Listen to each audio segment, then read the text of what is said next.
ముఖ్యమంత్రి స్థాయిలో ఉన్నవాడు అందరికన్నా ముందుగా వెళ్ళి 18 మంది ఒక గ్రామంలో చనిపోతే ఎందుకు చనిపోయారు, నా గ్రామానికి వెళ్ళి అక్కడ పరామర్శించాల్సిన పరిస్థితి అవసరమో ఉన్న పరిస్థితి. అయినా ముఖ్యమంత్రి అక్కడికి వెళ్ళలేదు.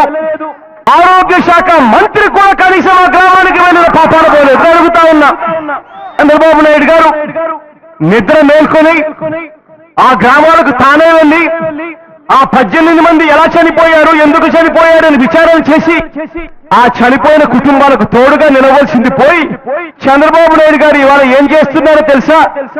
ఆ 18 మంది చనిపోయిన వాళ్ళు విష జ్వరాల వల్ల కాదు చనిపోయారు, మామూలుగా చనిపోయారు, వయసు పెరిగి చనిపోయారు అని చెప్పి ఇవాళ అబాండాలు వేసి ఆ ఊరిలో ఉన్న గ్రామస్తులను కించపరుస్తా ఉన్నారు.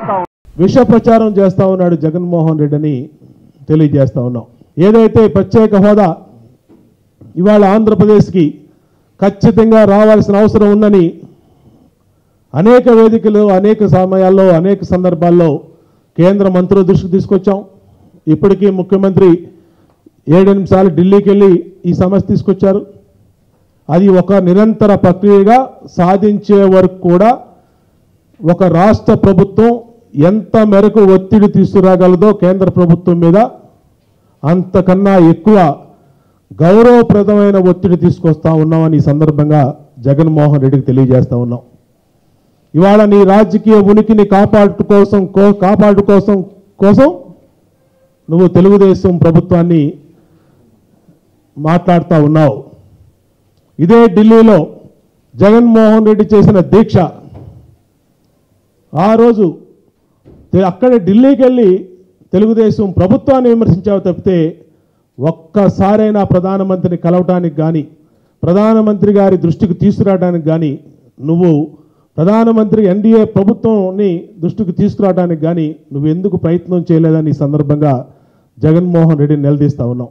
చంద్రబాబు నాయుడు గారి గురించి 4 మాటలు చెప్పాలి అంటే, నోరు తెరిస్తే అబద్ధం, చేసేదంతా మోసం, చెప్పేటివన్నీ అబద్ధాలు, చివరకు ఇలా చనిపోతే ఎక్కడ పరువు పోతుంది రాష్ట్రానికి తెలిస్తే అని చెప్పి ఆ చనిపోయిన వాళ్ళ చావులతో కూడా చెలగాటమాడ్డం.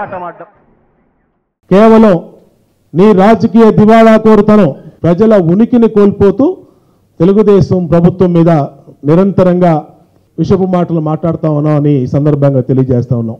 ఈ స్పెషల్ స్టేటస్ సాధించే వరకు కానీ, మెరుగైనటువంటి ఆంధ్రప్రదేశ్ అభివృద్ధికి ప్యాకేజీని సాధించే విషయంలో రాజీ లేకుండా కేంద్రం మీద నిరంతరం కూడా ఒత్తిడి కొనసాగిస్తాం, నిరంతర సంప్రదింపులు కొనసాగిస్తాం, ఖచ్చితంగా సాధించి తీరుతామని ఈ సందర్భంగా తెలియజేస్తా ఉన్నాం.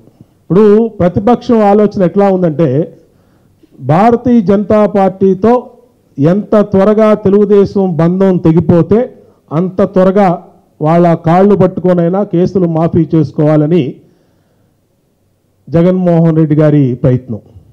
ఇవాళ మేము అడుగుతా ఉన్నాం, ఇదే ప్రతిపక్ష నాయకుడిని తెలుగుదేశం కేంద్రంలో 2 మంత్రులు రాజీనామా చేస్తే ప్రత్యేక హోదా వస్తని నువ్వు గ్యారంటీ ఇవ్వగలుగుతావా?